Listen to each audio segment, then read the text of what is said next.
Fair and square, I surrendered there to the charms of young Rose McCann. I'd a heart to let no tenant get, yet I keep with a shawl or a gown. In she went, I asked no rent from the start of the county down. Bantry Bay to Derry Quay, from Galway to Dublin town. No maid I've seen like the sweet Colleen that I met at the county down. At the harvest fair she'll surely be there, and I'll dress in my Sunday clothes, with my suit shone bright, my hat cocked right for the smile from my nut brown robe. No pipe I'll smoke, no horse I'll yoke, till my cloud is rust-colored brown. Then smiling bride on my own fireside, it's the start of the county down. Bantry Bay to Derry Quay, from Galway to Dublin town. No maid I've seen like the sweet Colleen that I met at the county down. Bantry Bay to Derry Quay, from Galway to Dublin town. No maid I've seen like the sweet Colleen that I met at the county down.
Traditional Irish tune called Star of the County Down. You probably knew that one. The second one was a traditional English tune called Greensleeves. We take it out at Christmas time with a different set of words, and we call it What Child Is This? But it is the same music. Greensleeves is going to be my trivia question of the morning. This is cool. I've got a prize if you can get this one. Just about everybody in this room is familiar with the Beatles. True?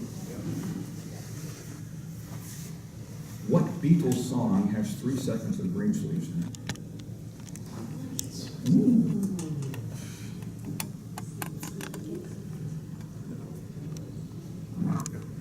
Okay. It's in the beginning of it. It plays in the beginning of it? It's at the very beginning of it. You really want the prize.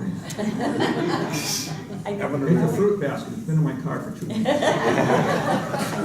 Eleanor Rigby. Sorry? Eleanor Rigby? Great guess. right time frame, kind of, wrong song.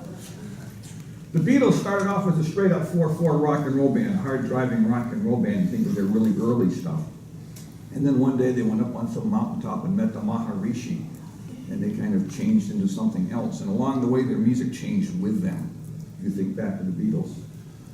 In the middle of that, there was a period where they weren't really one and they weren't really the other. They were just kind of morphing around with their psyche. They recorded a song called All You Need Is Love. Oh, yeah. At the end of All You Need Is Love, there's about a minute of noise. And it's just noise and car horns honking and all kinds of things going on. And they just keep saying, love, love, love is all you need, over and over and over and over again. If you go to the 3-minute and 15-second mark and listen for the string section, there is a string section that's playing in the background. The string section is playing Greensleeves. That is there because John Lennon's Aunt Mimi, the aunt who raised him, that was her favorite song, and he wanted to put it in a Beatles song. And there weren't really many Beatles songs that didn't fit in between. But she loves you, yeah, yeah, yeah.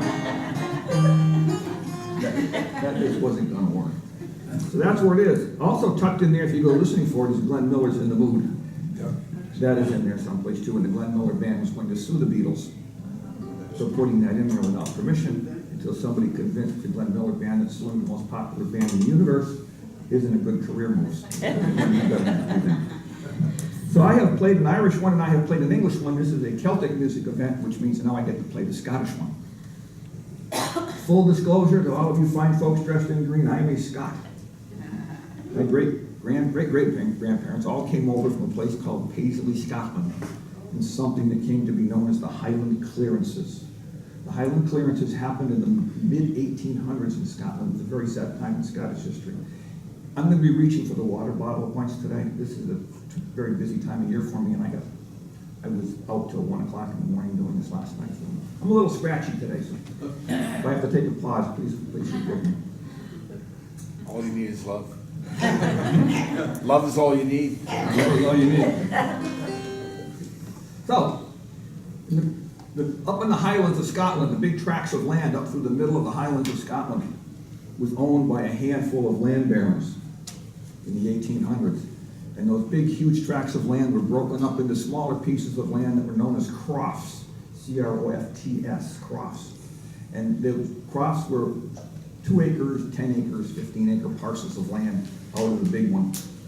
And they were leased out to people who would farm on them or raise animals on them or use the land for some purpose in order to make money. And every year they would go back to the landowner and pay them a cash for the use of the money, kind of like sharecroppers did here. And that worked well for a long time. When in the middle 1800s, the landowners decided that one big piece of land was worth more to them than hundreds or thousands of small pieces of land. So we need to get our land back from the crofters.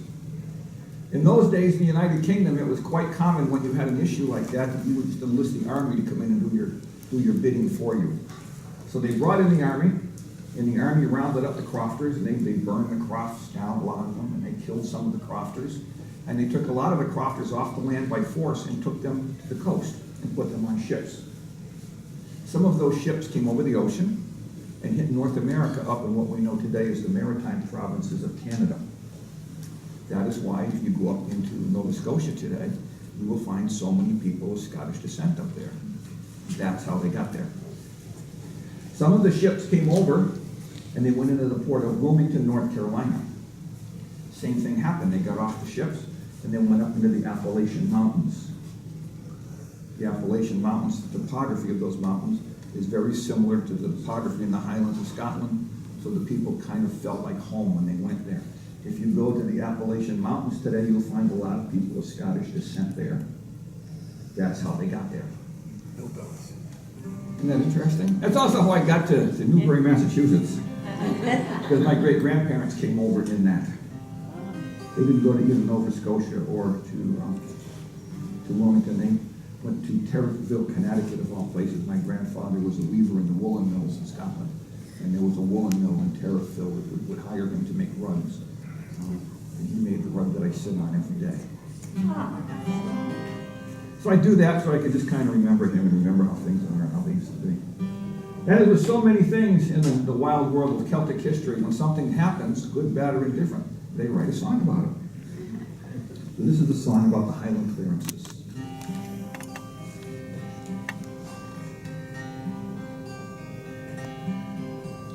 Hush, hush, time to be sleeping. Hush, hush, dreams come creeping.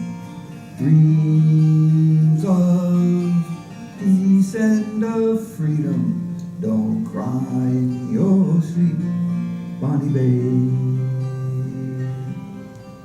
Once our valleys were ringing with the sound of the children singing. Now sheep bleed late in the evening, and sheelings lie empty and broken. Hush, hush, time to be sleeping. Hush, hush, dreams come creeping. Dreams of peace and of freedom. Don't cry in your sleep, Bonnie Babe. We stood with heads bowed in prayer while fat doors lay the cottages bare. The flames, the fires, the clear mountain air, and many were dead by the morning. Oh, hush, hush, time to be sleeping. Hush, hush, dreams come creeping. Dreams of peace and of freedom. Don't cry in your sleep, Bonnie Babe. Where was our proud Highland metal, our men once so fierce in battle, now stand cowed, huddled like cattle, waiting to be shipped o'er the ocean. No use pleading or praying, now gone, gone, all hopes of staying. Hush, hush, the anchor's away. Don't cry in your sleep, Bonnie Babe. Oh, hush, hush, time to be sleeping. Hush, hush, dreams come creeping. Dreams of peace and of freedom. Don't cry in your sleep, Bonnie Babe.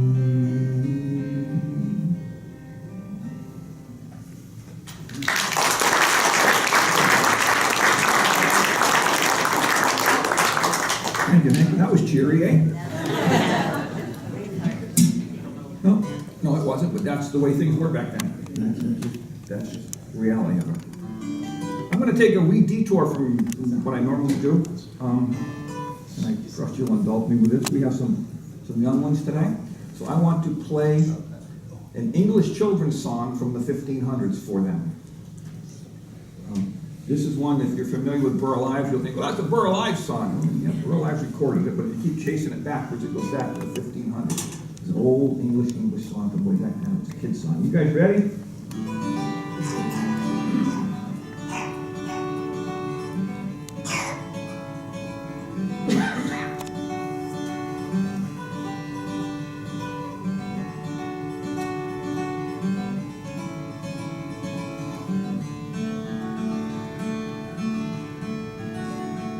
Oh, the fox went out on a chilly night, prayed for the moon to give him light. He'd many a mile to go that night, or he reached the town, oh, town, oh, town, oh. Many a mile to go that night, before he reached the town. A lot of people sing along with us, and that's pretty cool. till he came to the great big bin. Ducks and the geese were kept therein. He said, a couple of you are gonna grease my chin. For I leaves this town, oh, town, oh, town, oh. A couple of you are gonna grease my chin. For I leaves this town, oh. He grabbed the gray goose by the neck, threw the little one down his back. He didn't mind their and their legs all dangling down low, down low, down low. He didn't mind their and their legs all dangling down low. Old Mother Flipper Flapper jumped out of bed. Out of the window she popped her head. She cried, John, John, the gray goose is gone, and the fox is on the town, oh, town, oh, town, oh. John, John, the gray goose is gone, and the fox is on the town, oh. Johnny ran to the top of the hill, blew his horn both loud and shrill, and the fox said, I better flee with my kill, I'll soon be on my trail, oh, trail, oh, trail, oh. Fox said, I better flee with my kill, soon be on my trail, oh. Foxy ran back to his den. They were little ones, 8, 9, 10, said, Daddy, Daddy, better go back again. Must be a mighty fine town, oh, town, oh, town, oh. Daddy, Daddy, better go back again. Must be a mighty fine town, oh.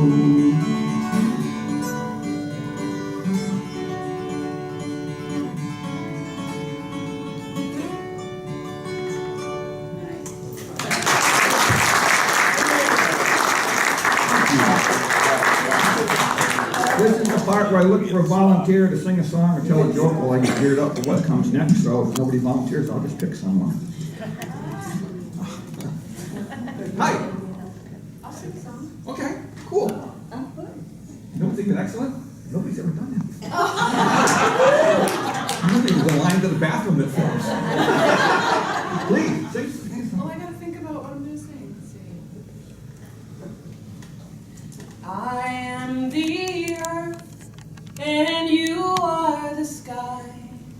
My roots wind deep, and my arms reach up high. Bursting in sunlight, drenched by the rain. Alive in my joy, I am dancing again. I am the dew in the early forest dawning. I am the sea kissing rocks without ending. And you, my love, are within and without me, above and beyond and around and inside me. Thank you.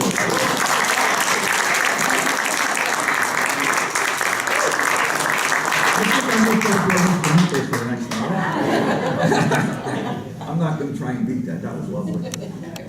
That was lovely. You were a plant. You were put there. Anybody know what this is? It is a harp. It's a form of a harp. It's called a harp. Ponto harp started its life as a zither. It came to America in the late 1800s from Switzerland as a zither. Simplest way to describe a zither is if you think of the children's instrument, it's a block of wood about this big with half a dozen strings on it. You put a piece of paper underneath it with notes on the paper, and you try and pick the strings over the paper. That is a zither. When the Americans got a hold of it, they put more strings on it, they put buttons on it, and they changed it into a school teacher's instrument. So back in the days of the one from schoolhouse, the teacher would have this on her desk, and she would, and you would have something you could play while you were teaching the music part of your day. That didn't last very long because the instruments weren't very well built, and they didn't sound anything at all like this. It went back in the musical closet for a while and popped back out again in the late 1920s in the Carter family band. Sarah Carter played the auto harp in the Carter family band. If any of you are familiar with them, they've been around forever. Then went back in the musical closet again, and it popped out again in the 1960s when the Oscar Schmidt company, the company that was making all the auto harps, got the idea that if we put auto harps in every school in the United States, then every child will be exposed to the auto harp, and every child will learn how to play the auto harp, and we will sell billions of auto harps. The idea was good. The execution was kind of poor. They made the auto harps. They were black plywood auto harps. Acoustic musical instruments make their sound by the vibration of the wood. What you're actually hearing is the amplified vibration of the wood. You're not hearing the strings, you're hearing the wood move. Plywood doesn't vibrate. If you make an instrument out of plywood, there's not much sound to it. So the first music teacher that I remember in school had one of these, and he rolled back and forth between the classrooms. He did the same thing. So what I'm going to try and do for you today at a very early hour in the morning is something different. I'm going to try and finger pick the auto harp. And instead of strumming it, I'm going to try and play the individual notes on the auto harp, and I'm going to try and play the harmonies, the melodies, the bass lines, and all of those different things. Wish me luck, this could be challenging.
Isn't that cool? Yeah. Isn't that amazing how much sound comes out of that little bitty thing like that? Let me see if I can demystify it for you a little bit, because the people watching it have no idea what's going on. There are 36 strings on the auto harp. Each one is a different note. Doesn't sound like much when I do that, but that's the notes. There are 13 buttons over here that I push with my left hand. Each button makes a different musical chord. A chord, simply put, is a combination of 3 or 4 notes that sound pleasing together. Each one of these buttons makes a different chord.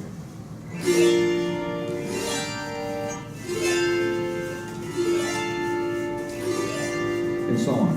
So what happens is that with each chord, a different combination of strings is being allowed to ring, and a different combination of strings is being stopped from ringing. So, if I do this, that just sounds pretty, doesn't it? Now I'm going to do the same thing, but I'm going to do it much slower. And listen for the strings that don't ring.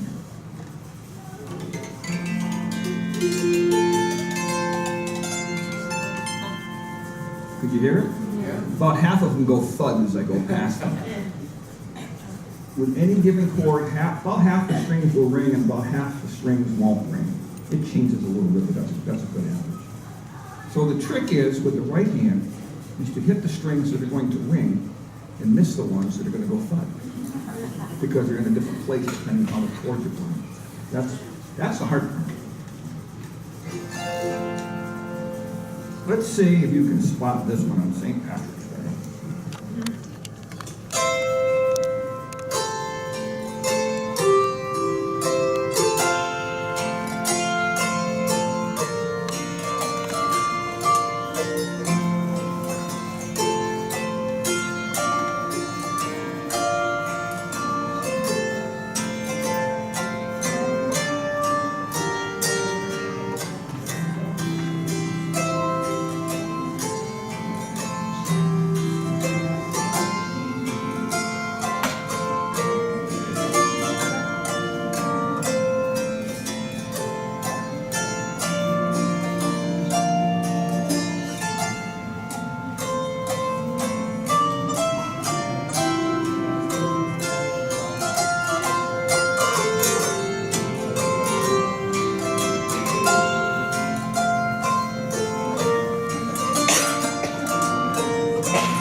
I'm astounded by this instrument every time I play it. This is a new auto harp to me. This one has only been on the road with me since March 1st. I have the one that got retired, I played for about 25 years. There aren't a lot of people that do this because there's not a lot of people that do it. There's not a lot of people want to learn how to do it. So if you see me looking down at my hands, I'm looking at my left hand for the buttons, because the layout of the buttons on this harp is different than the one I played for 25 years. So which means that things are in a slightly different place. So I got it right around the first of the year, and I spent a couple of months messing with it to the point where I thought I could pull it off. So every once in a while I have to look, so that's why I'm kind of watching my left hand. I never look at my right hand when I play. Never. Because there's too many things that happen too quickly for me to try and think about where the next note is and where everything is. I just got to trust my brain to send the finger to the right string. But I'm getting there. It sounds okay. World War II. Up in the northwest corner of Scotland, in a little village called Argyll, Scotland, there was a man named George Mcintyre. And George Mcintyre was a bagpiper in the village bagpipe band. Every village in Scotland back then, and pretty much still today, has their own bagpipe band. And George Mcintyre was in the Argyll Village Bagpipe Band, and like so many young men of his time, he joined the British Army and went off to fight the war. He wasn't there very long, and he was taken captive and held in a prisoner of war camp for the duration of the war. He spent his time in captivity playing his bagpipe tunes in his head, over and over again, just to kind of keep himself sane and keep himself focused on one home. And then one day, he wrote a tune in his head. And when he finally did get back to his village, he taught it to the boys in the bagpipe band. And it is now a standard bagpipe repertoire piece all over the world. He called it the Hills of Argyll.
I have been blessed in my lifetime.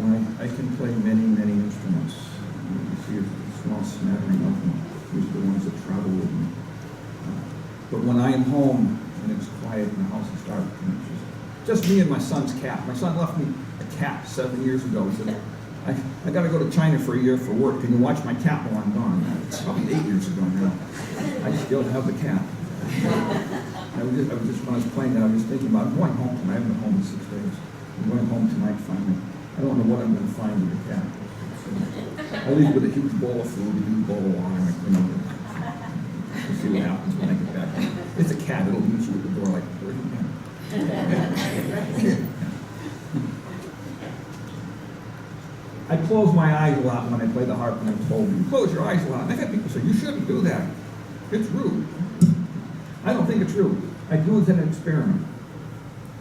When I close my eyes when I play the harp, The idea is to see if when I open them, the people are still there. Here's an Irish song, an old Irish sailors tune called Southwind.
So I've been thinking about this next one and deciding if I wanted to give it a go this morning or not. Okay, this one is a three-parter and it's pretty fast, and there's a lot of notes and there's a lot of places you can miss notes. As I look out at your smiling faces, I think you look like a very forgiving bunch. Yeah. So if I get this, you're going to go, wow, that was cool. And if I don't get it, you're going to say, what a pity. We're going to give it a go and see what happens. This one's called Crown Queen.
I could do that 11 times.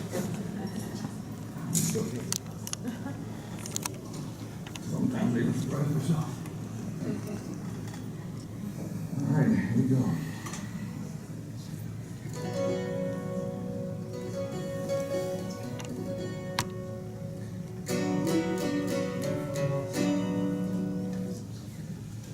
In the 1700s, when the sailing ships would go out of the various ports scattered all around the United Kingdom, to off to ply their trade and their wares around the world, their average journey was 7 years. It was, on average, it was 7 years before you got back to your home port again. Just think about that for a minute. Because they would go from port to port, pick a below here, take it there, pick up on the roll here, take it there, because that's what happened. What gets lost when I tell this story a lot of times is we've become so dependent on instant communication today. We can find anybody anywhere in the world with that thing that lives in our pocket. Punch a couple of buttons and we get an answer from anywhere in the world. There was nothing back then. There were no phones, there was no internet. And even if there were, you didn't know where he was. So if you were the wife or the girlfriend of a sailor, you walked him down to the port, put him on the ship, kissed him goodbye, and waved to the ship, and off it went. And you stood there for 7 years wondering if he was going to come back. Sometimes you did, sometimes you didn't. Sometimes the pirates got him. Sometimes the ship sank. Sometimes he found somebody he liked better in another place. You can go up with all kinds of scenarios as to why he didn't come back, but quite often he just never came back. And you never knew. You just stood there and waited. So, as with so many other things, they wrote a song about it. This is a song about an English sailor. His name is John Riley.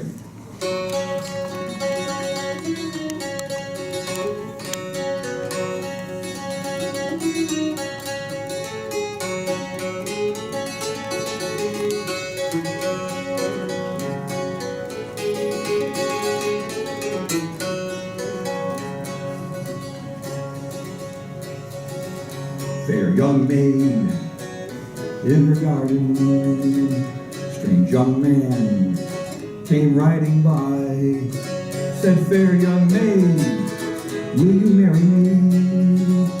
This then, sir, was her reply. No, kind sir, I cannot marry thee. I've a love who sails a deep salt sea. He's been gone 7 years, still no man shall marry me. What if he's died or in a battle slain? What if he's drowned in the deep salt sea? What if he's found another love? He and his true love both married be. If he's died or in a battle slain, I will die when the moon doth wane. If he's drowned in the deep salt sea, I will be true to his memory. He picked her up in his arms, kisses gave her 1, 2, and 3. Said, weep no more, my own true love. I am your love, lost John Riley. Weep no more, my own true love. I am your love, lost John Riley.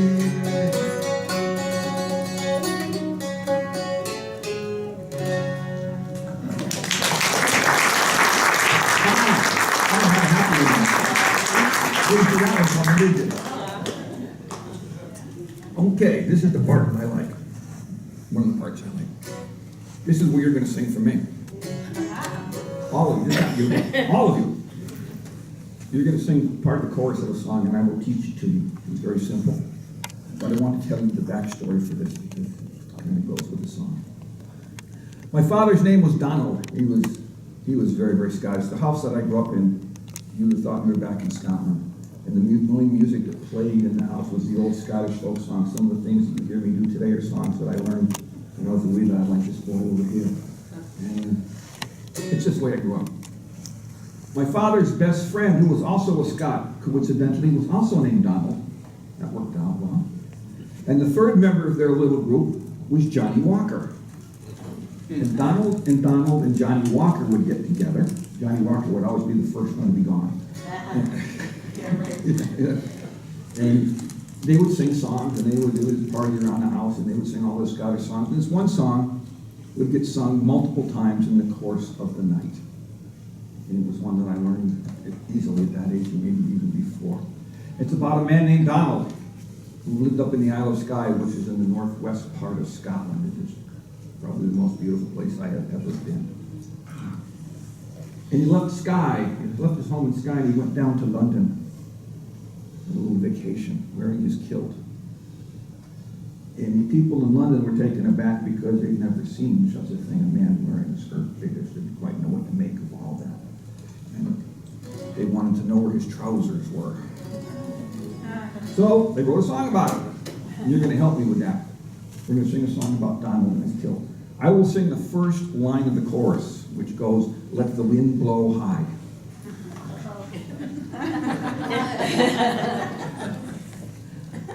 And you will sing right back to me, "Let the wind blow low."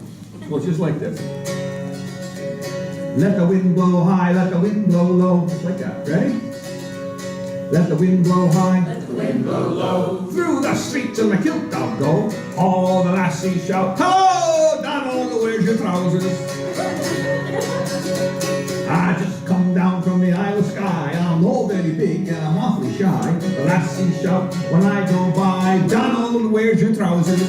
Let the wind blow high, Let the wind blow low. through the streets in my kilt I'll go. All the lassies shout, hello, Donald, where's your trousers? Well, I went down to London town and I had some fun in the underground. The ladies turned their heads around saying, Donald, where are your trousers? Let the wind blow high, Let the wind blow low. through the streets in my kilt I'll go. All the lassies shout, hello, Donald, where's your trousers? Well, a lassie took me to a ball. It was slippery in the hall, and I was afraid that I might fall, and I wasn't wearing my trousers. Let the wind blow high, Let the wind blow low. through the streets in my kilt I'll go. All the lassies shout, hello, Donald, where's your trousers? All the lassies want me, everyone, let them catch me if they can.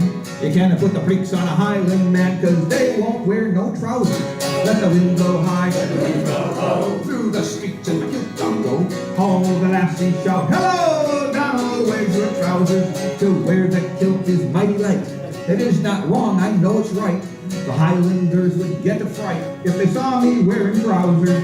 Let the wind blow high, Let the wind blow low. through the streets in my kilt I'll go. All the lassies shout, hello, Donald, where's your trousers? Let the wind blow high, Wind blow low. through the streets in my kilt I'll go. All the lassies shout, hello, Donald, where's your trousers?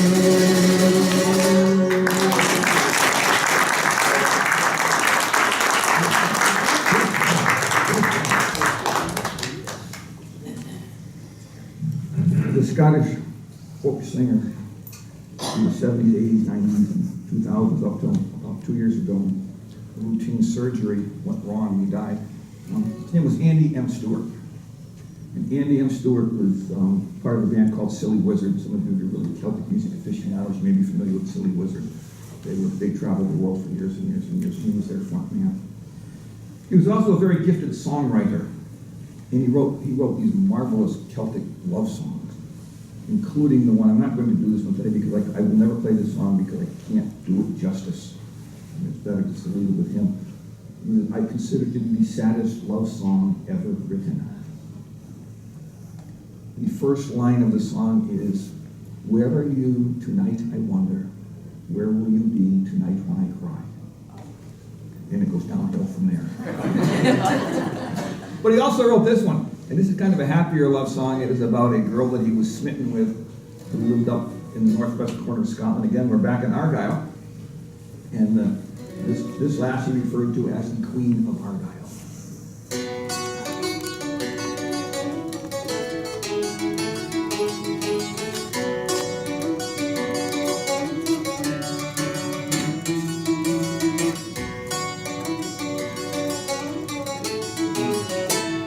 Gentlemen, it is my duty to inform you of one beauty, though I'd ask of you a favor not to seek her for a while, though I own she is a creature of character and feature, but no words could paint a picture of the Queen of all Argyll. And if you could have seen her there, boys, if you had just been there, the swan was in her movements, the morning in her smile, all the roses in the garden.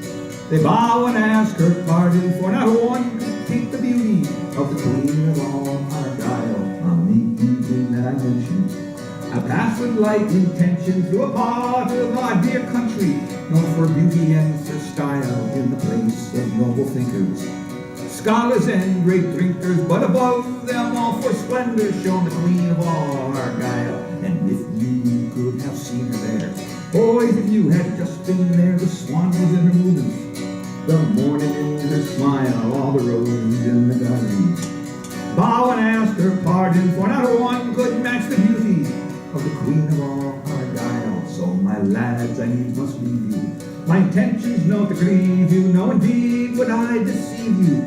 I'll see you in a while, I must find some way to gain her, to court her and to tame her. Oh, I fear my heart's in danger, from the Queen of all Argyle, and if you could have seen her there. Boys, if you had just been there, the swan was in her roots, the morning in her smile, all the roses in the garden. Bow and asked her pardon, for not one could match the beauty of the Queen of all Argyle.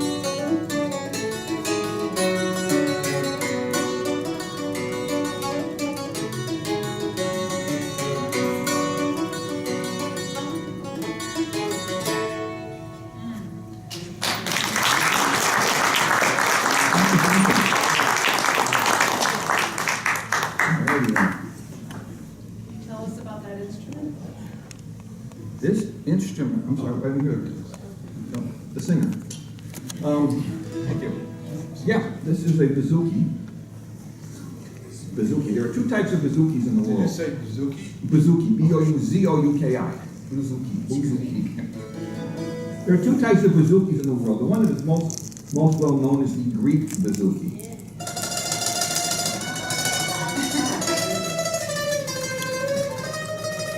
Isn't that awful? A Greek bouzouki, the best analogy I can come up with for a Greek bouzouki, if you took a football and you cut it in half lengthwise, that's kind of the shape of it. It's half a football. It's small, it's got a round back, it's got a bunch of strings on it, it's tuned very high, and it sounds like that. The Celtic bouzouki is the big flat one, and it just kind of sounds like Ireland or Scotland or someplace, doesn't it? I mean, I can just sit here and strum chords. You can close your eyes. You think you're going through some war with a white horse or something.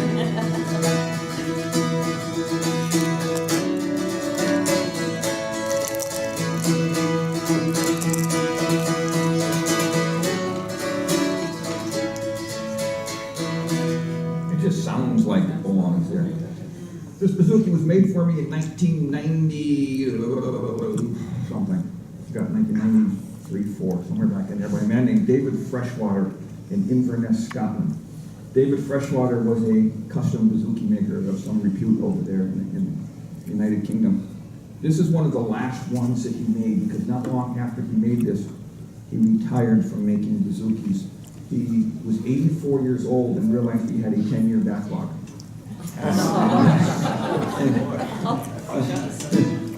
So I'm probably not going to get to the end of the backlog, so let's just retire now. This is a really cool instrument, though, isn't it? All right, you did a great job with the Scottish sing-along, so now we're going to have an Irish sing-along, because after all, it is St. Patrick's Day. How many folks in here know that St. Patrick was not Irish? Oh, good. No, St. Patrick was born in Scotland. Yep, he was born in James. We had this conversation. We did have this conversation. Yeah. If you don't believe me, check with the reference department. I'll look it up. Yeah. Yeah. Around the 12 or 1300s, Scotland was invaded by the Romans, by the Italians, because the Italians could never just stay in one place and mind their own business. Don't tell any Italian people I said that. And they invaded Scotland. The man who became St. Patrick was born in Scotland to Roman parents. So he might be Italian, because his parents were Italian. He might be Scottish, because he was born in Scotland. But neither one of those things make him the least little bit Irish. Why ruin a good story? So we're going to sing an Irish song today, and you're going to help me with the chorus. I gave you one line of the chorus in the Scottish song, but I'm going to give you the whole chorus in the Irish song. You'll be able to do this. You ready? Take a deep breath. This is going to be your part of the song. Mary Mac's father's making Mary Mac, marry me. My father's making me Mary, Mary Mac. I'm gonna marry Mary from my Mary to take care of you. Oh, I'll be feeling merry when I marry Mary Mac. That's your part. I'll do the rest. No? All right. I'll be kind. I will do Mary Mac's father's making Mary Mac marry me, and you will sing back to me, my father's making me Mary, Mary Mac. Got it? Can you do that? Mary Mac's father's making Mary Mac marry me.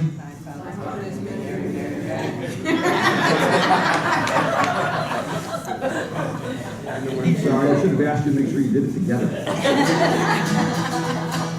Mary Mac's father's making Mary Mac marry me. My father's making me Mary Mac. I'm gonna marry Mary from my Mary to take care of me. Well, I'll be feeling merry when I marry Mary Mac. You'll have it by the end. Well, the last her name is Mary Mac. Make no mistake, she's a girl I want to attack. And a lot of other fellas try to get up on a track. And I'm thinking that I'd have to get up early. Mary Mac's father's making Mary Mac marry me. I'm gonna marry Mary, so my Mary to take care of me. Well, I'll be feeling merry when I marry Mary Mac. Well, this little lass, she got a lot of class, got a lot of brass, and her father thinks I'm gas. Son, I'd be a silly ass if I looked him at her past. And her father said, he treats me really fairly. Mary Mac's father's making Mary Mac marry me. You're not getting any better. Mary, will I marry? Do take care of me? Well, I'll be feeling merry when I marry Mary Mac. You can see how funny this looks up here. Well, Mary and her mother go an awful lot together. In fact, I hardly ever see the one without the other. And all the people wonder if it's Mary or her mother or the both of them together that important. Mary Mac's father's making Mary Mac marry me. I'm gonna marry Mary. When I marry, you take care of me. Well, I'll be feeling merry when I marry Mary Mac. Ready? We're gonna do an Irish sea shanty now. Irish sea shanty. You got it. And you'll know this one. 2, ready, go. What do you do with a drunken sailor? What do you do with a drunken sailor? What do you do with a drunken sailor? Early in the morning. Hey, hey, up she rises. Way, hey, up she rises. Way, hey, up she rises. Early in the morning. Shaved his belly with a rusty razor. Shaved his belly with a rusty razor. Shaved his belly with a rusty razor. Early in the morning. Way, hey, up she rises. Way, hey, up she rises. Way, hey, up she rises. Early in the morning. Put him in the cabin with the captain's daughter. Put him in the cabin with the captain's daughter. Put him in the cabin with the captain's daughter. Early in the morning. Way, hey, up she rises. Way, hey, up she rises. Way, hey, up she rises. Early in the morning. Finally found one you know, eh, sir? Well done. I'm going to go quiet for just a minute. 1963, Hollywood, California. The music department of a television studio was tasked of writing a theme song for a show. Happens all the time up there. They got the script, they saw the plot, they needed to write a song. And, how do we do this? We're going to make sense out of this. They took Drunken Sailor, twisted about 2 notes. Just sit right back and you'll hear a tale of a fateful trip that started from this tropic port aboard this tiny ship. Drunken Sailor and Gilligan's Island sing a song. The mate was the mighty sailing man, the skipper brave and true. 5 passengers set sail that day for 3 hours. 3 hours. Now you know how they got marooned. What do you do with a drunken sailor? What do you do with a drunken sailor? What do you do with a drunken sailor? Early in the morning. Way, hey, up she rises. Way, hey, up she rises. Way, hey, up she rises. Early in the morning. Mary Mac's father's making Mary Mac marry me. My father's making me Mary Mac. I'm gonna marry Mary. When I marry, you take care of me. Well, I'll be feeling merry when I marry Mary. That was good. That was so good. We're gonna do it one more time. This time we're gonna do it fast.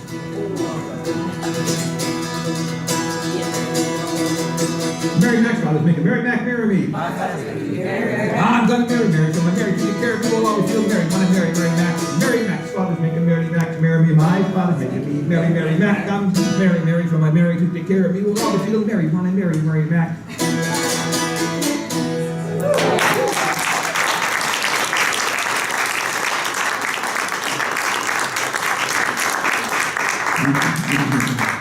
Are you having fun this morning? Well, if you were having fun this morning, please don't thank me. There's 2 ladies standing in the back that you owe your thanks to.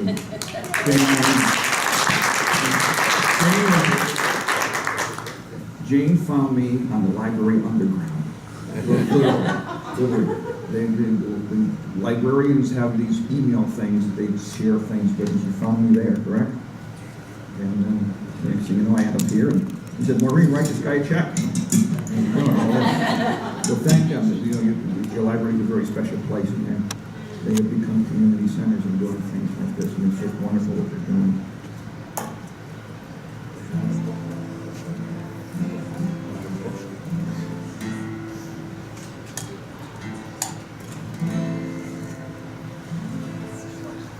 1855, a young man named John Hunt left his family home in Ireland and came to the United States. He came across the ocean. He settled in Aberdeen, Maryland, which is just a little bit north of Baltimore, Maryland. He got a job, he got married, he had children. He worked the rest of his life, he lived the rest of his life in Aberdeen, Maryland. He died in Aberdeen, Maryland, and John Hunt is buried in Aberdeen, Maryland.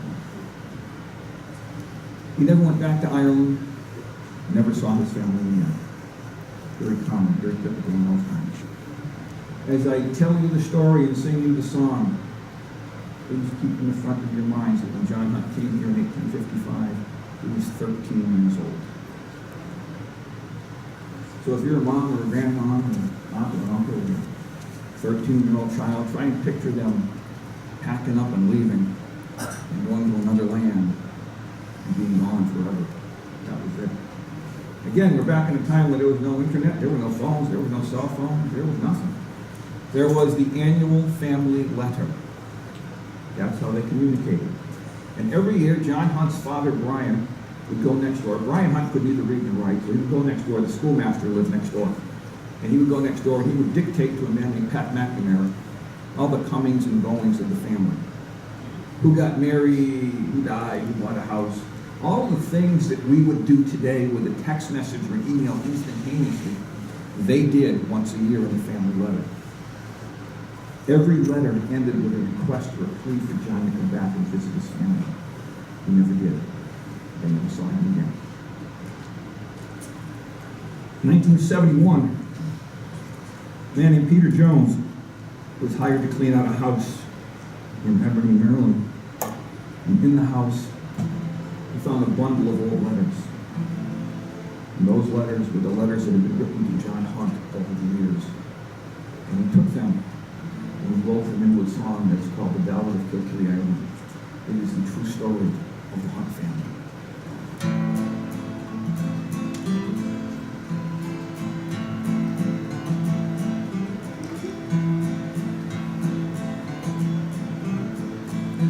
Kilkelly, Ireland, 1860, my dear and loving son John. Your good friend, schoolmaster Pat McNamara, so good to write these words down. Your brothers have all gone to find work in England. The house is so empty and sad. The crop of potatoes is sorely infected, a third to a half of them bad. Your sister Bridget and Patrick O'Donnell are going to be married in June. Your mother says not to work on the railroad. Be sure to come on home soon.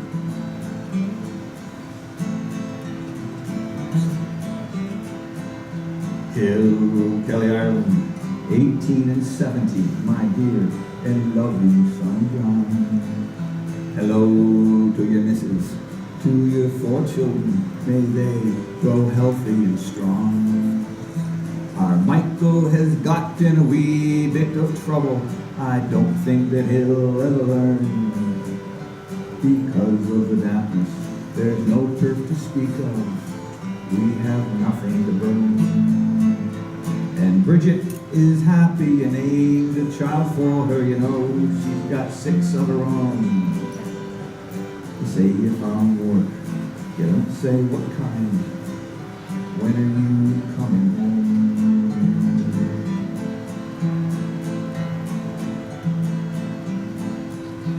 Kilkelly, Ireland, 1880. Michael John, my son, I'm sorry to give you the very sad news.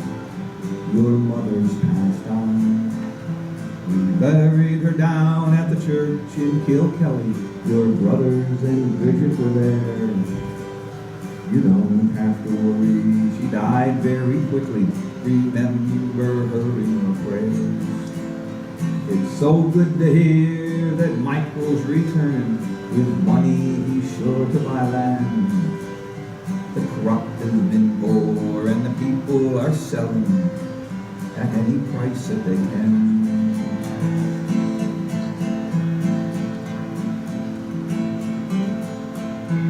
Kilkelly, Ireland, 18 and 19, my dear and loving son John.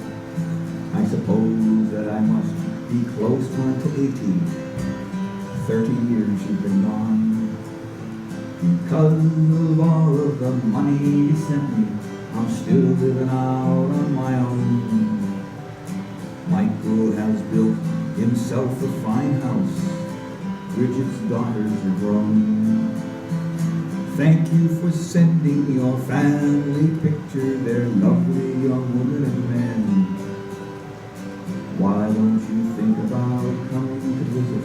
A joy to see you again.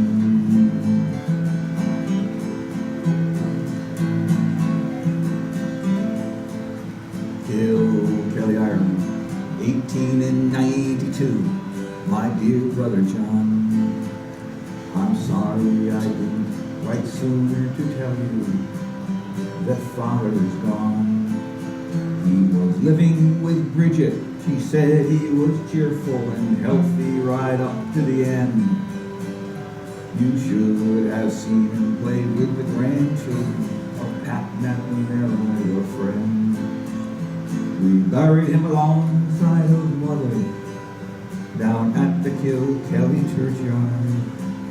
He was a strong and feisty old man, considering his life was so hard. It's funny the way he kept talking about you. He called for you at the end.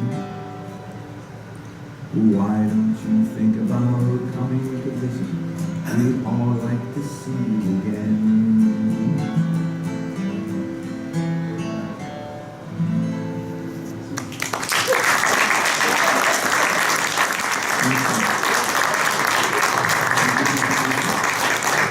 Isn't that an amazing story? It gets better. About 12 years ago, I had the privilege of being able to sit with those letters and transcribe them. So I have transcriptions of all 23 letters. They were written in the old Shakespeare style of writing.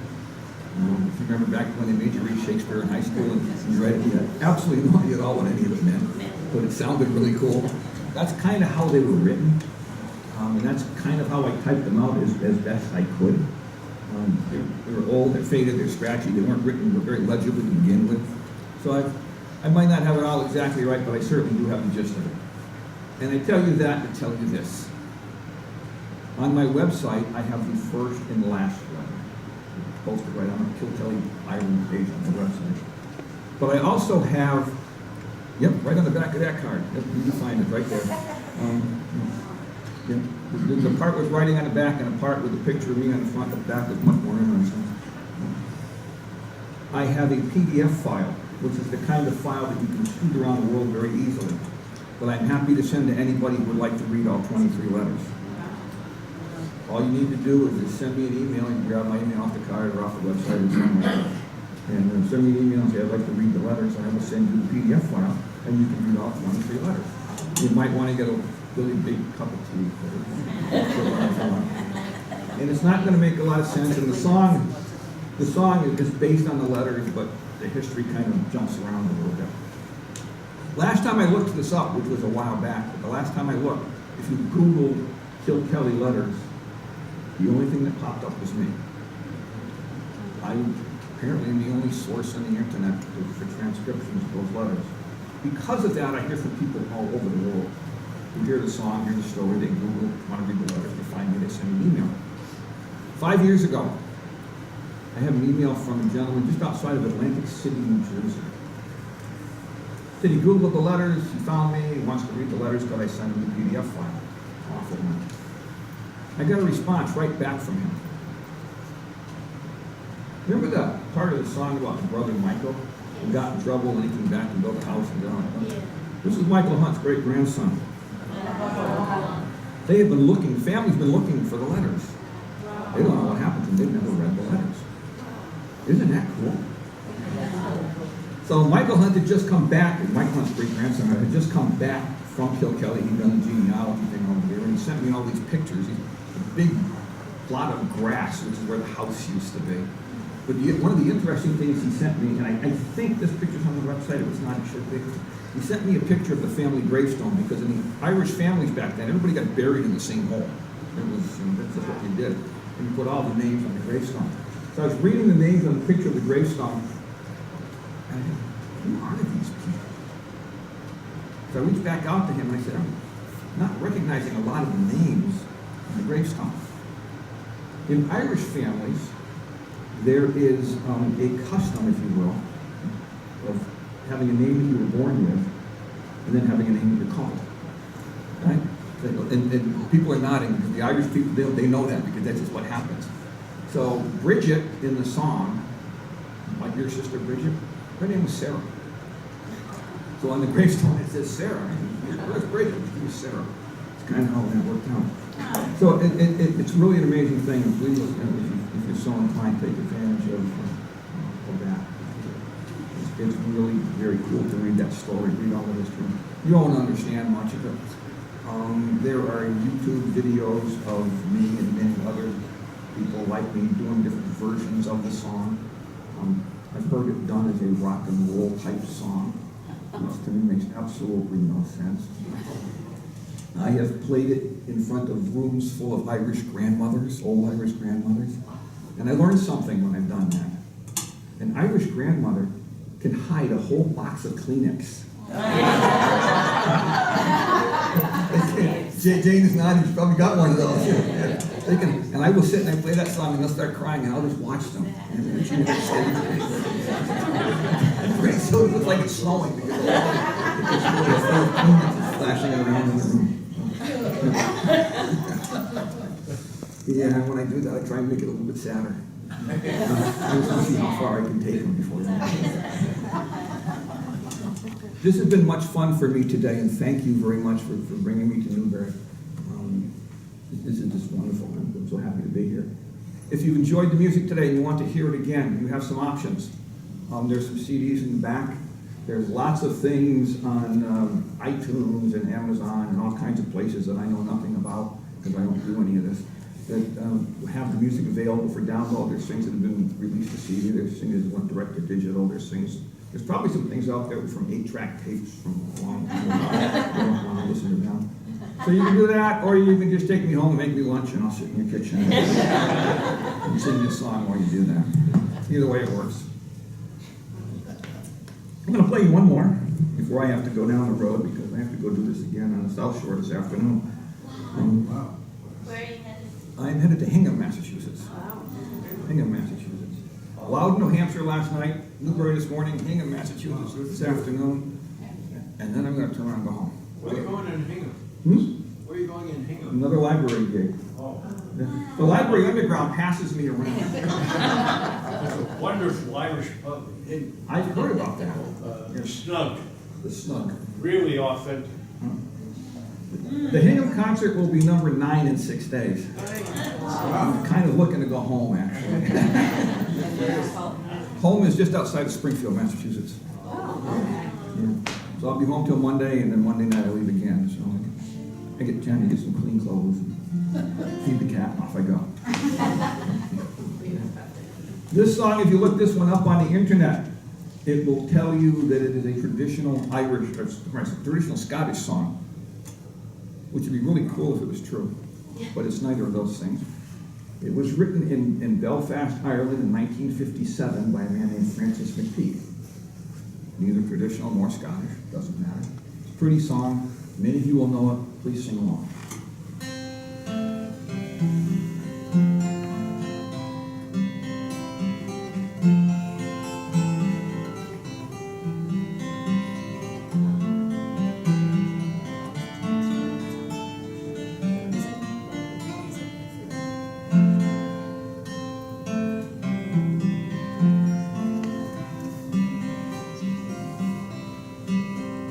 Oh, the summertime is coming, and the leaves are sweetly turning.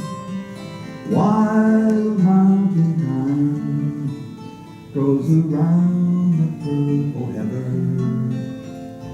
Will you go, lassie, go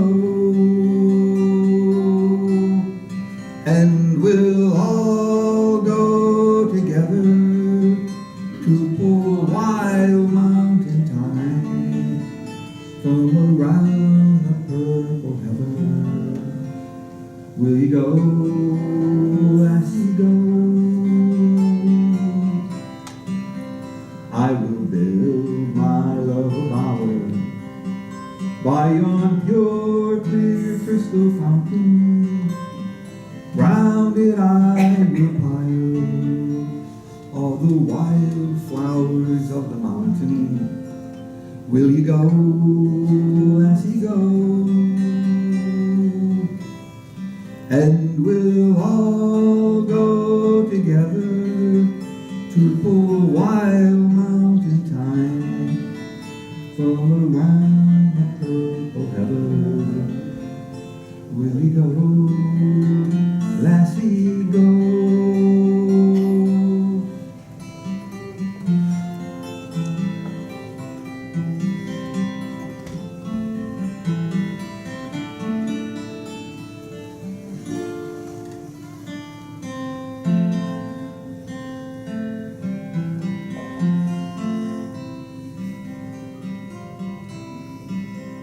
If your true love shall not go, I will surely find another to pull wild mountain thyme from around the purple heather. Will you go, lassie, go? And we'll all go together to pull wild mountain thyme from around the purple heather. Will you go, lassie, go?